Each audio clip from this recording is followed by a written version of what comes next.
Hey guys, it's Jay here, and I just want to go over some of the parts of the J16 and give you guys a close-up experience of the actual printer. So let's just dive right in.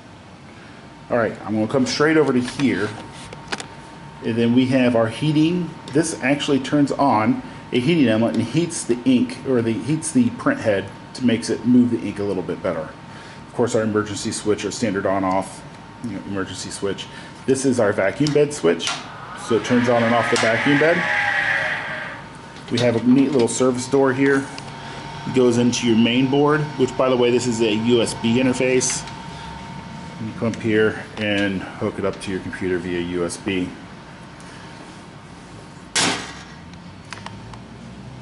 Right here we have our interface for this brings it up and down. So some of you might be using a different printer which moves the bed up and down. On the J16, it moves the print head up and down.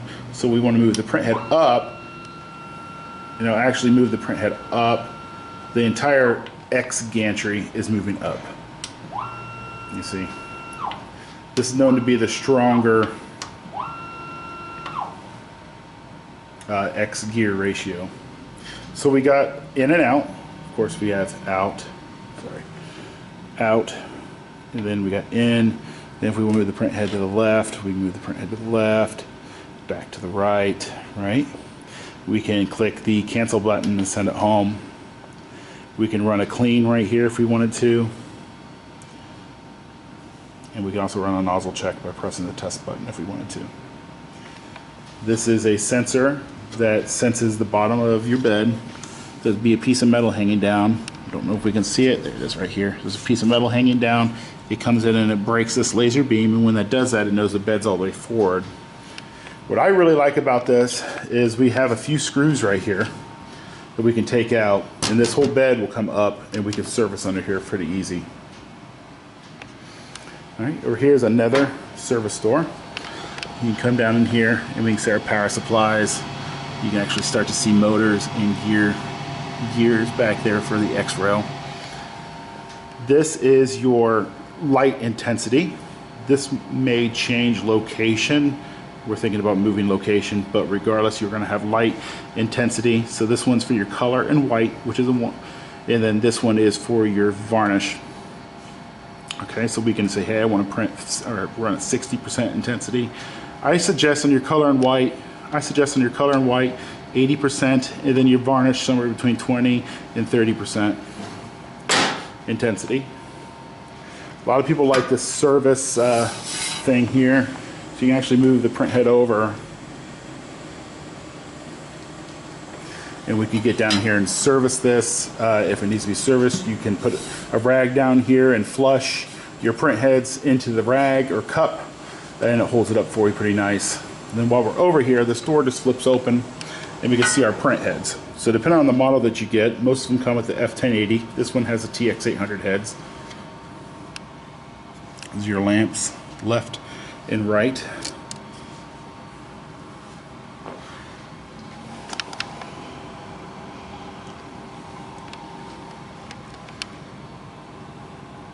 It's a pretty important piece right here. So,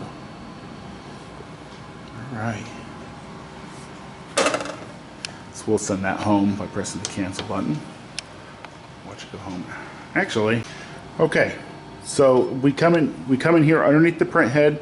It's very similar. So this machine we've had for a few months. We've been using it. Ink pads, or these are ink pads, or you can call them caps. This whole thing makes up the capping station. You'll see this thing here with the wheel. It rubs up against this metal piece here, and it comes over. And as it locks back, these come up and create that seal on the bottom of your print head so it can suck ink. This is just service down here. So as this scrapes ink drips down into this tray here, goes into this tray. Then, move these rags. Underneath the tray, we have a drain, and then the drain drains into our waste bucket here. And while we're here, the ink pads, after the pumps, go into here, and then this fills with ink, and then there's a sensor here that if this gets too much ink, it'll sound an alarm for you to dump your ink. Alright, so of course we got our fused switch, another power switch down here. That's where we get our power, 110 volts. This is our information card. We're currently using neutral ink, so we just remind ourselves, hey, we're using neutral ink for anybody who wants to fill up. But you'll see these are our ink containers. Each one holds about 500 milliliters. These are lights. As they turn on, indicate which ink is running low. So white, if this light turns on, white's low. This is my varnish, and then so forth. Light magenta, light cyan, yellow, magenta, cyan, or black, indicated by the order down here. Take a look at your vacuum bed. Around to the other side. Coming in on the left side, we have our water reservoir here, which you just open this bad boy up. And you fill this with distilled water. That cools your lamps. It may change to air cooled, but for now we're water cooled. We have more service doors back here. It's hard for me to get in because I push it up to the back. And you can see there's our water cooler pump. Just all the cool little insides of this machine. This is our this little clear strap right here. You can hardly see is our raster strip. And it's actually thicker than most manufacturers. And then back that little red light is our encoder. That actually reads the raster strip and tells it where the print head is.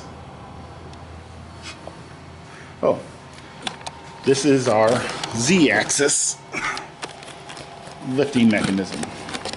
So this has, I wish I could show it to you, but this has a gear, a rack right here with a gear that rides on this rack, and then it raises and lowers. So we're lifted with a turbo and worm gear, along with gears and rack and pinion.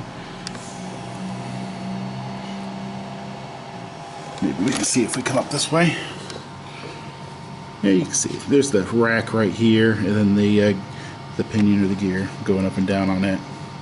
That's how our Z goes up and down.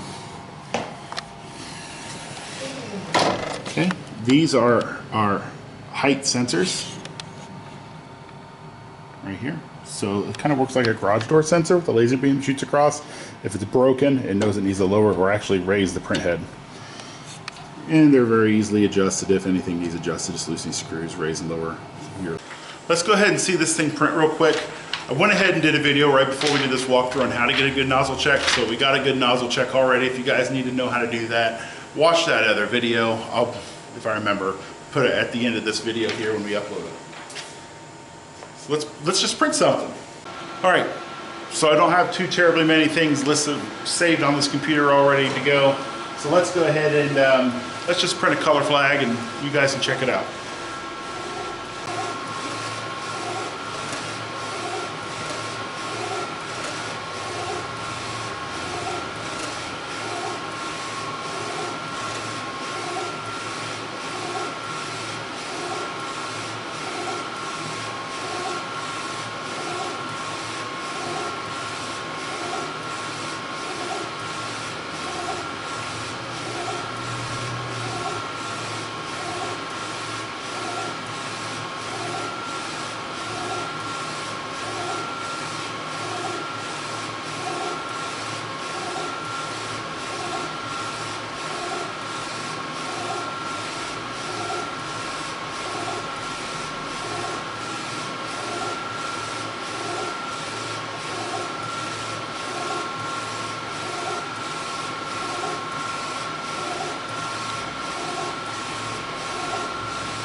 All right, so here it is. This is our color flag.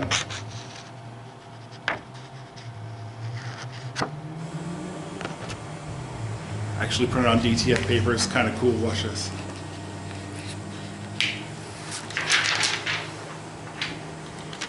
So we peeled the ink right off of the powder on the DTF paper. So I think it's cool. Can't print on DTF paper, guys. Well, okay guys, it's the J16. This is its print. And I'm Jay. That's my to-do list. Thanks for stopping.